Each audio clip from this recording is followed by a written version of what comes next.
All right, film geeks, today's class is all about The Boogeyman, the latest Stephen King adaptation.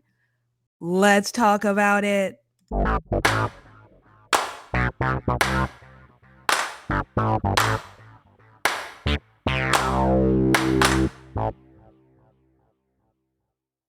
What's up, y'all? Welcome back to another episode of All Right, Let's Talk About It. My name is Savannah. I am your host. I do film reviews and film industry commentary. Y'all, we made it through the month of May. What a boring movie month. And now we're into the summer, and this summer is stacked from the jump, which is not entirely normal. Usually you don't get into the thick of summer movies until about July, around July 4th weekend, because that's your next big movie week, July 4th. Usually you have something huge come out around that time. And I think this year it's going to be Indiana Jones. I think that's like late June, early July. That's going to be the big July 4th movie, which makes sense. A lot of explosions. We love Harrison Ford. He's basically an American hero at this point. But y'all, May was so boring. We're in the summer and y'all, it's stacked, okay? Stacked, super stacked. So we had The Little Mermaid opening up Memorial Day weekend. That opens up our summer season. And what a bold choice by Disney to open up the summer. Now, I'm sure it had a lot to do with it being a 4-day weekend. It's the end of school. A lot of kids are already out. So taking advantage of that time when parents have more time to spend with their kids and then making it a family-friendly movie. Usually it's not so much a family-friendly movie, but it's something big and monstrous. I'm thinking, Top Gun last year. At one point, I know Avengers was a movie that came out around that time. Pirates of the Caribbean was a Memorial Day. One of the Pirates of the Caribbean was a Memorial Day weekend movie. But you also had Aladdin that came out 2019 with Will Smith and whatnot in 2019 Memorial Day weekend and all that jazz. So Little Mermaid opens, right? And they're hoping for that 4-day weekend banger. It made about $118 million domestically, which sounds good, but honestly, I was expecting more. The way they've been marketing this movie, the way they've been pimping it out, pushing it out for almost a year. I think the first time I saw a teaser trailer was sometime last summer. They've been pimping this thing out for over a year, putting so much money behind marketing, interviews, featurettes, what have you, behind the scenes. And it was a kind of a lackluster opening for what they've been pushing. I think I was expecting more. I figured, they could hit that at least hit that 150 million mark. Last year, Top Gun was 160. So a year later, 118, it's kind of below expectations, at least for me. And now Disney is a little concerned because I know they were hoping for the advantage of that 4-day opener, big, whatever.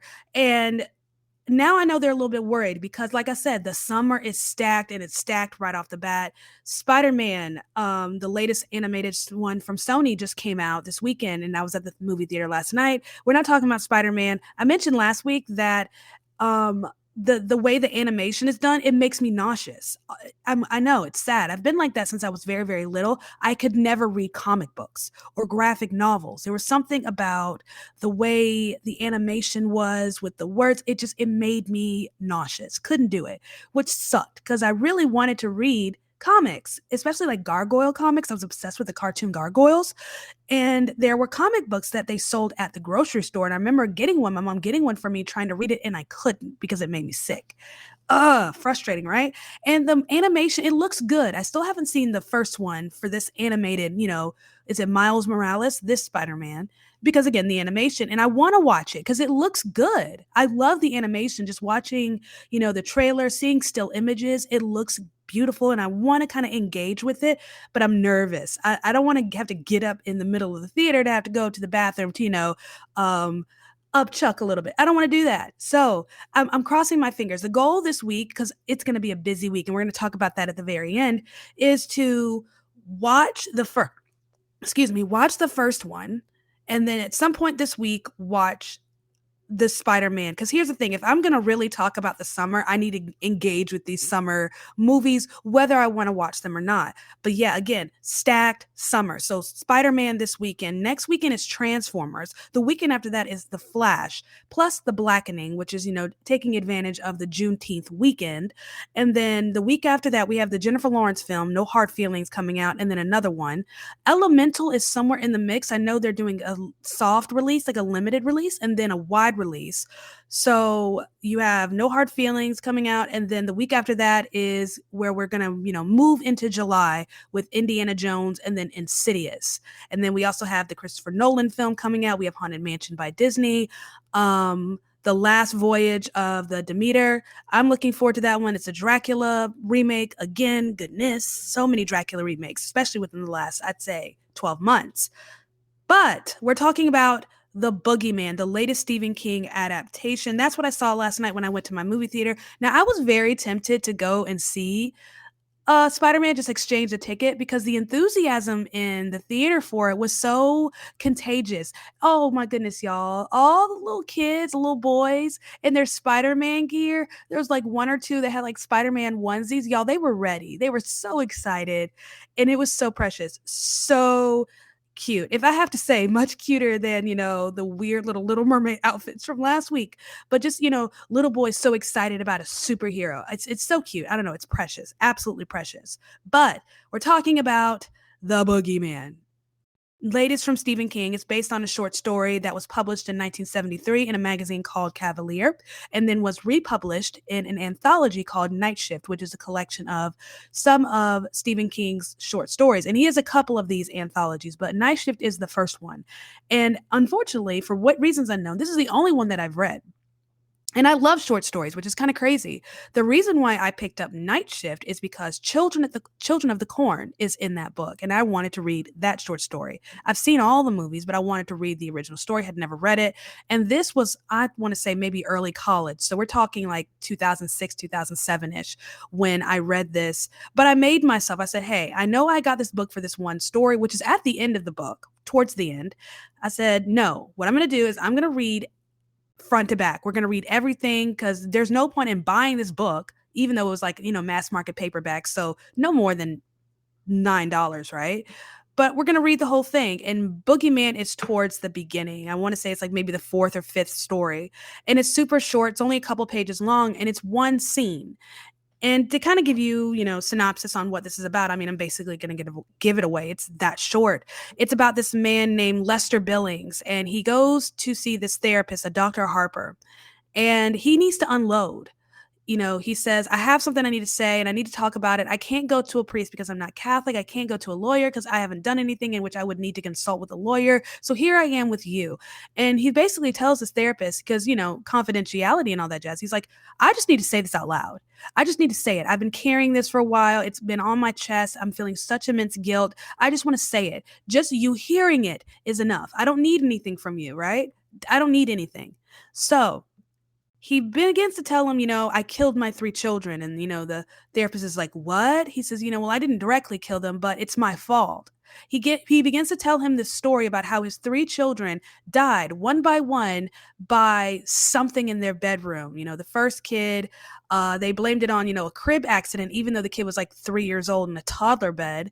The second kid swallowed its own tongue after a convulsion. And then the third kid, just awful. Broken neck, essentially. And it turns out, these weird, mysterious deaths, him and his wife, they're going through it. And he slowly starts to realize that there's something happening in the house because the babies are screaming in the middle of the night asking for dad. And he thinks, oh, they're just having nightmares. This is, the 70s, right? So he's like, oh, we can't spoil the kids. We have to let them cry it out. This is how you ruin kids. You spoil them. You coddle them too much. And they're screaming, Daddy, come help me. And they're talking about the boogeyman and they're talking about claws. And he thinks, oh, it's just a figment of their imagination, but then they die. And it's weird, right? And then the second one dies. And it's like, okay, something's going on here. And he realizes that there's something more to this. It turns out that there is this entity that comes out of their closets because he keeps talking about how the closet door is always open, even though he remembers closing it, but it's always open, just a crack. And that's such an interesting motif that repeats throughout this short story where the closet door is open, just a crack. I don't know. I love stuff like that. And it's a boogeyman. And that's what the children have been calling it. The boogeyman. The boogeyman came and killed his 3 children. And his life has been ruined by it. And he needs to unload. He feels so guilty because it's the last time the child was killed, the last child that was killed, he witnessed it. It seemed like everything was going good, everything, family was good, baby was good. He was so happy. And then all of a sudden the telltale signs that something was coming you know, what was around the corner. And he made the cowardly decision as a father to basically sacrifice his child. He knew the boogeyman was coming, and he, learned his lesson the first time and decided, well, my kid's going to sleep with me from now on, but the boogeyman's coming. But he knows the boogeyman wants the child. So he puts his child in the child's bedroom, knowing the boogeyman's going to come for the baby, right? Crazy. So it happens. Baby screams. He runs and he gets there just in the nick of time, but he does nothing. Instead, he watches the boogeyman snap his child's neck. Crazy, right? Crazy. Yeah, I just gave y'all the whole story, but read it anyway. It's so good. And now he's feeling guilty, as he should, sir. You should have done something. But, kind of a typical horror movie trope involving children, where children are experiencing something supernatural and the adults don't believe them. We get a little bit of that in the movie. Now, how does this relate to the film? This is the thing. I love short story adaptations. I love them because there are two ways you can go about it. You can have something like Children of the Corn, where the short story pretty much reads like the movie. The ending is changed a little bit. There is I think it was a television or a direct-to-DVD adaptation that came out several years ago that's actually more in line with the short story than the original movie. Now, I love the original movie, but the short story is very much, beginning, middle, and end, climax, resolution, de-resolution, all that jazz. Or you have a short story like The Boogeyman, where it's kind of just a single moment, a scene. And the thing I love about short story adaptations that come from these single scene stories is you can kind of go wherever. And what they do with this movie is they take this short story and they make it kind of the center of the movie, and they build from it. So instead of this being about Lester Billings sitting on a couch, we're with Will Harper, the psychiatrist. And Lester Billings is kind of a side character who helps introduce the plot, the story, the monster. So, The Boogeyman. Let's talk about it for a hot second. So, this again is based on the Stephen King short story. This is directed by Rob Savage. It stars Chris Messina, who was an heir earlier this year, Sophie Thatcher, and Vivian Blair. Now, Chris Messina plays our Dr. Will Harper. He's a psychiatrist, and he just recently lost his wife in a car accident, leaving him with his two daughters, teenage Sadie, who's played by Sophie Thatcher, and then elementary age Sawyer, played by Vivian Blair. Now, Vivian Blair, you probably know who she is. She played Girl, literally just Girl, in the movie Bird Box with Sandra Bullock. The movie that just a couple years ago, everyone was going on and on and on and on about, right? Well, that's her. Sophie Thatcher, she is in Yellow Jackets, which I believe is either on Showtime or Star. I think it's Showtime. She was in a movie called The Tomorrow Man. She was in a movie called Prospect. So she's an up and coming, she's going places, and she does such a really sweet job in this movie for what she's given. We're going to talk about all of that. So Will Harper is our psychiatrist. He just lost his wife. He has his two young daughters whom he has to raise, and he's not really dealing with his grief. He's not wanting to talk about this loss and how it's affected him, kind of leaving his daughters to figure out their grief on their own. And it's been a month since the funeral. The girls are going back to school for the very first time. Sadie is in high school, and she makes the decision to wear her mother's dress to school. Beautiful, cute little number, and fits her so perfectly, and kind of rocks Dad for a hot second, but he recovers and said, "Oh, it looks good on you. It looks great. You look beautiful." And kids are mean. They're terrible, and it sucks. And she's trying to figure out how to move forward while hanging on to her mother. And that's such an important piece in this movie, this idea of holding on to something and not letting it go. And then we have little Sawyer, who's afraid of the dark. And she sleeps with damn near every light on in her bedroom, including this cool little ball that's a light. And typical kid, Daddy, check under the bed. Daddy, check the closet. And, their first day back in school, Sadie has like a little mishap where these girls who are mean to her smashes this lunch all over her, messes up her dress. And it's crazy though, because this lunch was actually the last lunch her mother made for her, but it's been sitting in her locker for a month. And on the little brown paper bag is a sweet little message from her mom. So it's very emotional how this girl just destroys it all over the dress. Sadie runs home and she, has to wash clothes. change clothes. So her dad's downstairs because he has a home office, and he is meeting with, different clients coming in and out. And then this man comes in unannounced, having not done a phone consultation, which is typical for his practice. And it's Mr. Lester Billings. So we get our introduction to Mr. Lester, and not knowing that Sadie is home upstairs. So Lester begins to give us this tale. So this is where the short story comes into play, because before that, we get a little bit about these characters. We get a little bit about who Will Harper is and his children and what they're going through. We get a piece of their grief and how this loss has affected them and how it's caused some division and some, friction within the home, right? And then in comes Lester, and that's where the story really begins and where it begins to take off, because we get a piece of this story. This man talking about how his 3 children were killed by this monster. And his oldest child was able to draw the monster, and he shows him a piece of paper. Now, at this point, we don't really see what's on the paper, but Chris is looking at it. He's like, what is this? And he's like, this is the thing that gets your children when you're not paying attention. Very profound statement. I think that's very appropriate for the times we're in right now. And, Chris is kind of thrown off and says, hey, I have to go to the bathroom. Leave, just wait here. I'll be right back. And he's like, you believe me, right? You believe me, right? He's like, oh, of course I believe you. No, he doesn't. So he tries to call someone to get some help, because clearly this man is off his rocker, right? Talking about this monster that killed his kids. And now this man is kind of wandering about his house, not realizing there's another girl there. And he ends up killing himself in their house, hanging himself in Will Harper's wife's art studio closet.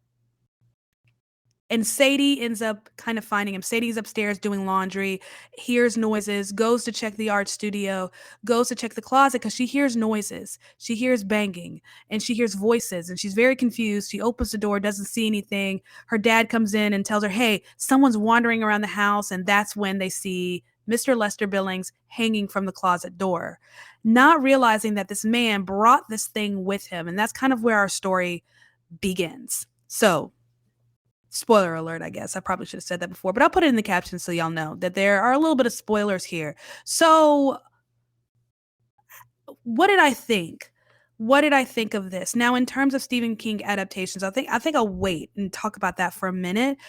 This is just your typical horror movie. It follows a lot of the same rules and tropes of the genre, and also with his being a Stephen King, there's some things that are typical, a semi-absent father, a very precocious little girl who seems to be a little bit wiser than her years, kind of a teenage brat who's also playing this kind of adult role, adult figure.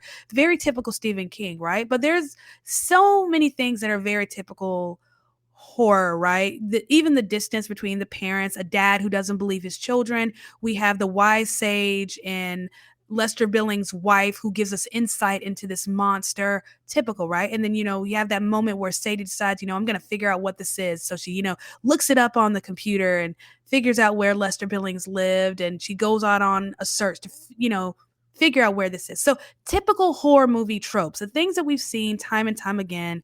And a moment where, oh, I figured it out. I know how to kill it. I know how to destroy. It's typical horror movie stuff, very predictable. That can be a little frustrating because you know exactly where this is going to go. You know how this is going to end. So that for me was slightly frustrating. Now, putting all that aside, I was terrified. I was very much scared. From the moment we really get an experience with the monster in the Harper home, I'm scared. Like, I have my shirt kind of half covering my face. I should have brought in a blanket, honestly. And at one point, I screamed. And I do this thing when I get scared. I cover my ears. I don't understand why I do. I don't know what that's supposed to do. Like, how is that supposed to protect me from the thing that's scaring me in the face? Covering my ears. Like, if I can't hear it, I can't see it.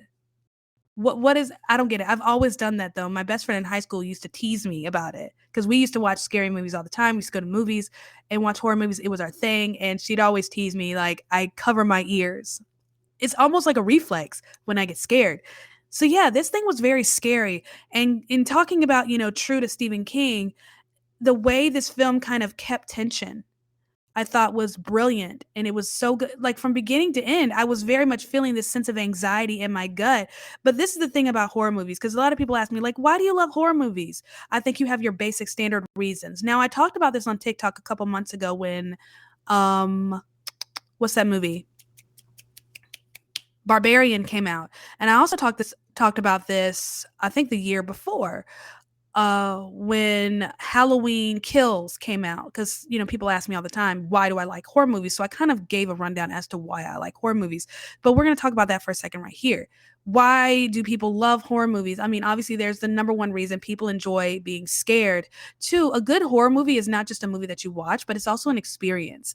And being engaged in a film so much that it affects you physically, like it induces a physical reaction, not just tears or laughter, but fear. Fear is so physical, it's mental, it's spiritual.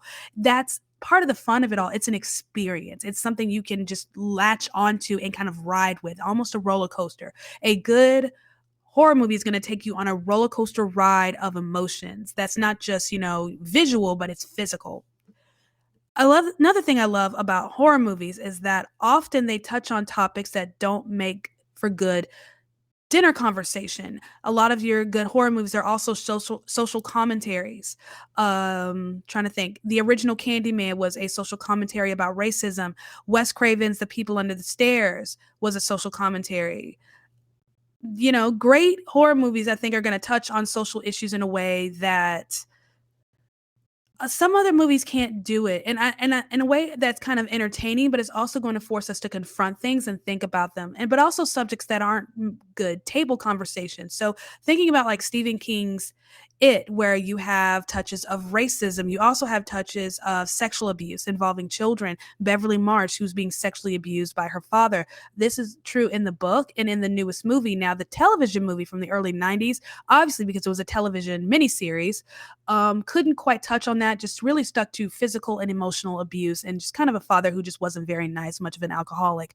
But really, it's child sexual abuse. We're dealing with loss. We're dealing with a kid who's being medically abused by his mother, and religious trauma. We're all these different things that we see in real life and dealing with. Horror movies have a way of dealing with these things in a way that we can confront them and engage with them and deal with them, but yet still feel safe and secure, oddly enough, even though we're being scared.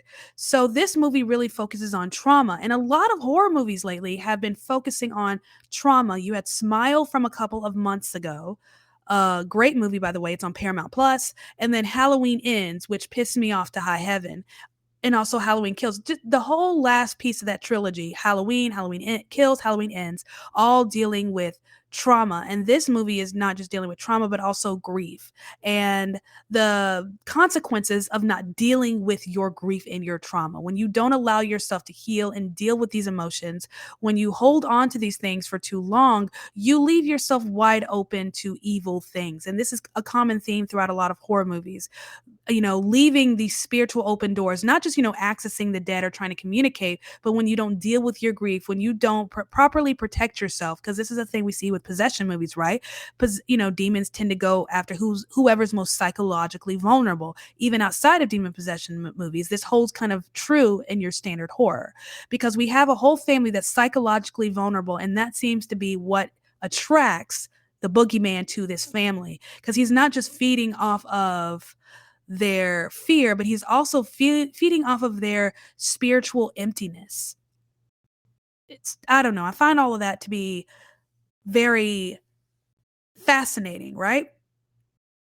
So I think this movie, aside from the cliches and the predictableness of it all, I think this works very well as a horror because it gives us the scares that we enjoy, a couple of jump scares, but it keeps tension. I think that's interesting how you can have a movie that has a lot of jump scares and depends on jump scares, but keeps tension, like the good with the bad, right? Because I think so many of us are kind of getting over jump scares. We don't want to just get scared. We want to be scared. Does that make sense? At least that's how I'm feeling. Now, how does this work Stephen King wise? Now, I talked about the tension of it all, some of the typical things with a Stephen King film, kind of an absentee father, a precocious child, a monster. Stephen King has a lot of monsters in his stories. I'm thinking of, like, we have the Boogeyman here. We have He Who Walks Behind the Rows, Children of the Corn, this entity within the cornfield, right? The Girl Who Loved Tom Gordon, The Monster in the Woods. Brilliant. That book scared me.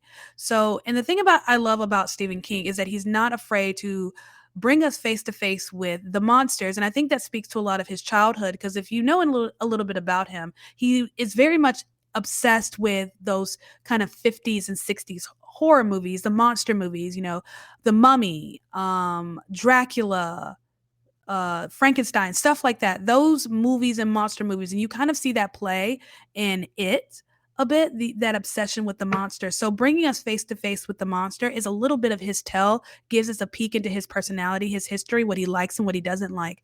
And we come face to face with the monster in this movie at some point. But this is where I got a little tripped out and I wanted to talk about it. And maybe y'all can help me work it out in my own head. So I think this speaks to how we're shifting as an audience, because I love the tension. I kind of love the kind of behind the shadows creepiness of it all. Every now and then we'd get hands, we'd get legs, we'd get pieces, we might see a face.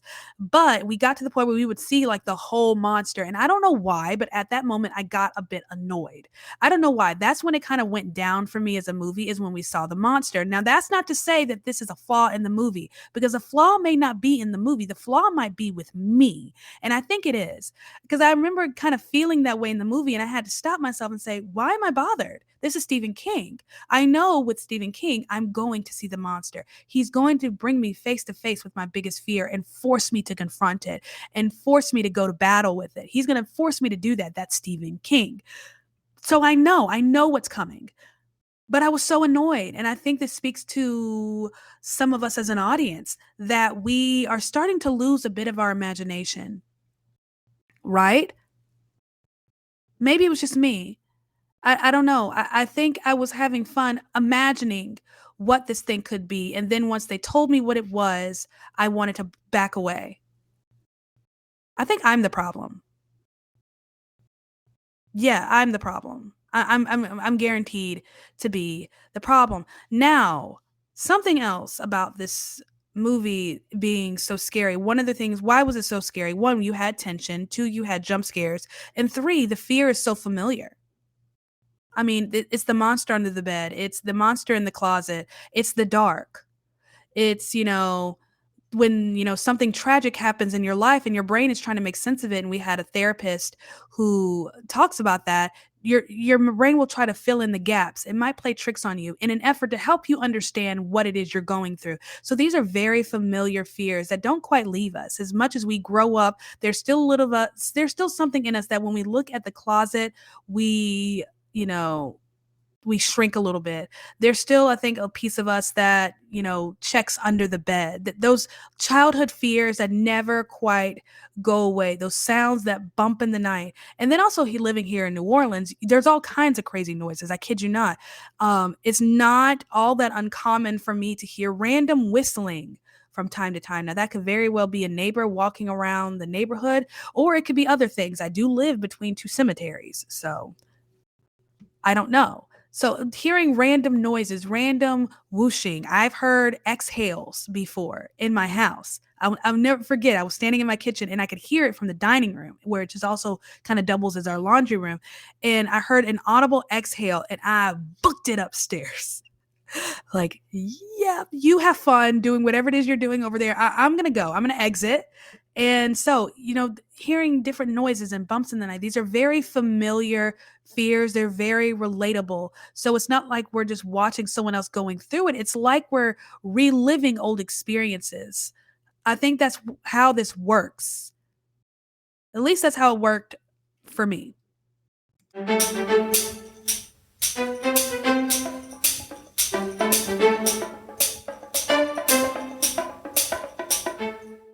Okay, geekiness aside. Now, I normally geek out the second half of the review, not the first half, but I did. I didn't mean to do that. That was not the plan. That's not what I had written down, but that's how it went. So, we're going to talk about the stuff that I normally talk about first. The little elements that make a good movie, not just a horror movie. So, acting. Here's the thing with horror movies. Here we go.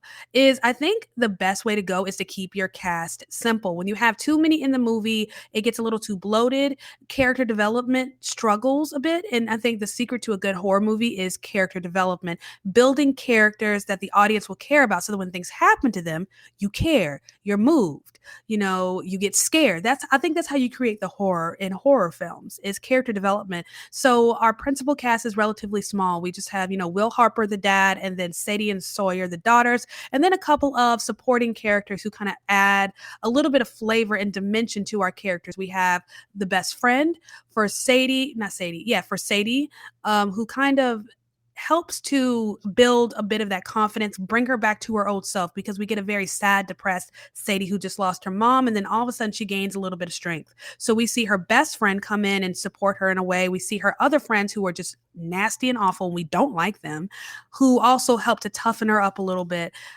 Sadie is this youngest daughter. Sawyer doesn't really have a supporting cast to push and encourage her. Really, all she has is a therapist. I forget her name in the film, but she's wonderful. And she's kind of left to her lonesome, which I think is the point. We need Sadie to kind of be not Sadie. I'm getting their names mixed up. Sawyer, the youngest daughter, we need her to kind of be isolated and alone. And then we have for our Will Harper, we have Lester Billings, who's kind of a supporting character who kind of exposes Will a bit with that one line. He says, this is the thing that gets your kids when you're not paying attention. That line is such an exposition. It really does expose Will for what he's doing in the middle of his grief, kind of abandoning his kids, not watching them. We get a lot of insight into who Will Harper is in that line. And I think Lester Billings as kind of a quick little supporting role. Even though he is the author of this story, in a sense, he is the one that kind of brings it to the center. I think he delivers that line so well and so effectively, and just the way, Chris Messina responds, the direction here is just very good. I enjoyed that part very much. So acting, I think, was pretty solid, pretty good for a standard horror movie. I mean, no one's going to win any awards, but very good. Enough believable enough that you get scared, right? There we go. Direction I thought was very good from Mr. Rob Savage. The writing here seemed to be a team effort, and I'm happy for that. Now, all the cliche tropes aside that can be very frustrating, make this movie a bit predictable. The team effort here, I think, was great. It seemed to me they were very conscious of making sure that they created a story that was kind of fresh and new, yet holding to the thing that Stephen King does. So I thought the writing here was pretty good. Predictableness aside, now, lighting and color and whatnot. So this movie's very dark because this is the boogeyman. The boogeyman doesn't like the light. He always comes out in the dark in the closet. So we have to, this is the trick here, you total darkness, yet you're able to see everything. So kind of mimicking the way our eyes adjust to the darkness and the light, and also mimicking how our eyes will often play tricks on us in the dark, how we're seeing things that aren't quite what they are. They're not quite there. Those two little dots that look like eyes, really, they're just nothing's there, So creating vision in darkness, I think, was the trick here. And I think it was done very well, honestly. And then also using the little girl, Sawyer, the youngest baby, to kind of provide light for us because she's scared of the dark, right? She has that light ball that she carries around with her. And using this as a single source of light to kind of illuminate the space. At one point at the very end, because, the boogeyman, he doesn't like light, she's wearing Christmas lights and using the blinking lights to illuminate the space. That's kind of a motif that runs throughout this movie. Is number one, we have the cracked doors, which is kind of a little homage to the original story, but blinking lights, flickering lights. The first time we really see it is in the therapist's office that the girls go to. They go to a separate therapist. They're not being treated by their dad, and they're working on the little Sawyer with her fear of the dark. So she has this kind of red, luminous light, something that a 23 teenager would have in their room to use to make TikTok movies with. And it blinks, and it slowly blinks and blinks and blinks and blinks and blinks until it's completely dark. The flickering of lights is a tell in this movie. That's when something's amiss. The boogeyman is coming. The flickering of lights, lights suddenly going on and off, pretty, a nice little foreshadowing tell. So I loved the typical this read I mean, the movie moved like a short story. It moved like someone was reading to me, and that was kind of the vibe I got from The Black Phone last summer, which oddly enough is based on a story by Joe Hill, who is Stephen King's son.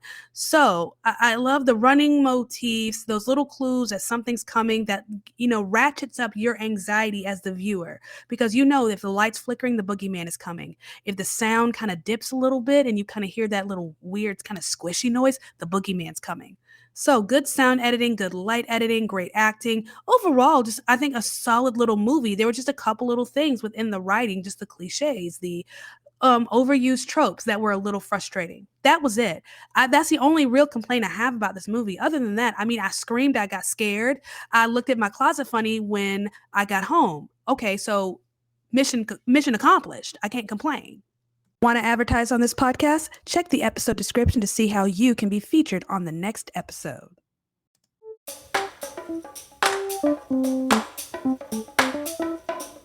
Thank you so much for listening to me rant and rave about yet another movie. So that was The Boogeyman, directed by Rob Savage, based on a short story by Stephen King.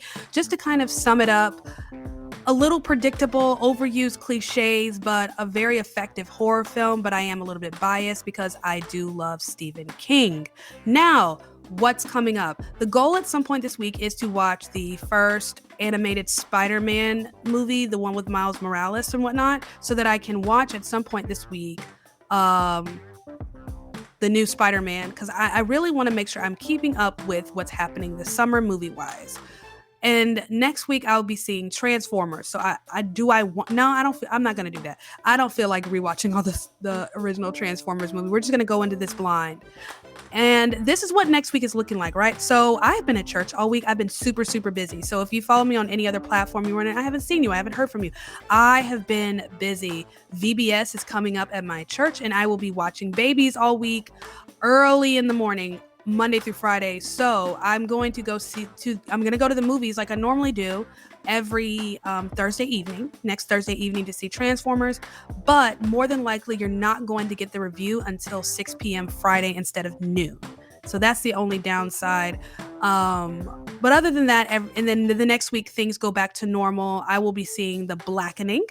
And if I can find the first Flash movie on any of the streaming networks that I am paying for, I'm also going to go see The Flash. I know I'm seeing The Blackening on Thursday, and then I might go see The Flash Friday evening.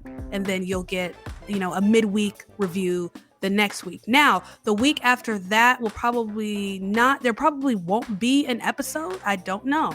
I will actually be out of town visiting friends, way out of state, going to where the land is extremely flat. You can literally see the other side of town. Bless their hearts if I didn't love them so much. But yeah, I'm going to be visiting friends, going out of town for a couple of days. And then the next week, it's just a busy June for me. So busy. And then I got to figure out what to do for my birthday at some point, because my birthday's in June. But yeah, that's what's coming up. So be on the lookout for the Transformers review coming out next week, and then we'll figure out how things roll after that. And then we get into July and things start to chill a little bit, and I'm looking forward to it. So, get into a normal, cool summer. Hopefully by then the rain comes in. If you don't know, I live in the city of New Orleans. We have a termite problem. I think I figured out the secret because, I rent a home. So my landlord is responsible for fumigating, extermination, all that jazz. And getting a landlord in the city of New Orleans to take care of something like that is so difficult. So having to figure out little remedies so I'm not totally bothered. Now, the shape of the house is not my problem. That's hers. But making sure I don't have termites crawling on me in the middle of the night is my problem. So I think I figured out the secret, y'all. Lemongrass essential oil and sweet orange. Also tea tree and peppermint. Yeah, and cedar wood. They hate cedar wood. So my room smells like a very confused garden right now. Very confused. I don't even like the smell of lemon, but you know what? I don't like bugs crawling on me. And the thing about termites is they're very clingy. They love to be on you, around you. They want to just hug you and kiss you and just, they're gross. And they swarm. There's always thousands of them. No, let me tell y'all a really nasty story, right? So you can't leave the lights on because they're like bugs of any kind where they get attracted to light. Well, I think it was Wednesday, I was gone pretty much all day. and I left my light on in the morning in my bedroom. Now, I figured out the secret with essential oil. So sprayed my room down and sprayed the corner of my bed because I have a light on the other side of my bed that's between the wall and the mattress. And I left that light on. This is how awful this is, y'all. So, and this happens. It doesn't matter. It's because they don't care about food. They don't care about mess. It doesn't matter how clean your house is. If the wood is not treated in your home, you are going to have a termite problem in the city of New Orleans if you have a wood house that's not made out of cedar wood. So, because they don't like cedar wood. I left the light on all day, right? I came home that evening around 11 a.m. and I actually got home earlier than that, but I have this thing where I just kind of sit in my car and decompress for a while, and I sat in my car for a very long time. And it's probably a good thing I did because they like to swarm between 9 and 10 p.m. When I finally got into the house and I got into my room, realized I'd left my light on. I was like, oh no, God, this is going to be bad. I go to my bed, and on the corner of my bed, y'all, is just a cemetery of dead termites. The good news is they were all dead. So whatever it was I was doing worked. And I don't sleep on that corner of my bed at all. So I usually just kind of spray some kind of essential oil on that part of the mattress. And I also spray it in and on the light. So if they happen to go near the light, they just die. I also spray it on the blinds, places where they're apt to be. And y'all, they just fell down dead on my mattress. And there they were. And it was so gross. But yeah, that's what I have to deal with living in the city of New Orleans. This is the price you pay for the best food on the planet. A termite season. But once the rains come in, they pretty much go away. And it's wonderful. I mean, it sucks because it's raining and humid and storming all the time, and you can't really walk outside too much, but the termites are gone. It's a good trade-off. I'll take it. I will absolutely take it. So yeah, y'all, pray for my bedroom and the termites because I can't do it. I can't take it anymore. I thought we kind of escaped the season because normally they come in around March and they weren't here, but they were all up in St. Charles Parish. It was terrible. I was actually driving through St. Charles Parish not too long ago, and the front of my car, I need to take it through a car wash, just dead termites from me just driving and them just running into my car. So yeah, just say a prayer for us in the city of New Orleans because we are struggling with these termites. It's awful. It's the worst. It's nasty. It's gross. On top of all the other critters we have to deal with. But yeah, love y'all so much. Thank you so much for listening. Be on the lookout for the late episode next Friday. Say a quick little prayer for me getting through VBS. So many small children, but it's all right because I'll actually just be holding babies. That'll be my job. So I don't have to teach. I don't have to sing. I don't have to dance. I just have to rock babies, and it's going to be wonderful. So love y'all. Have an amazing week. Let me know what movies you go see. If you go and see Spider-Man, even though this review has nothing to do with that, drop a comment and let me know what you think. I'd love to hear from you before I go see it. So I'll see y'all next week.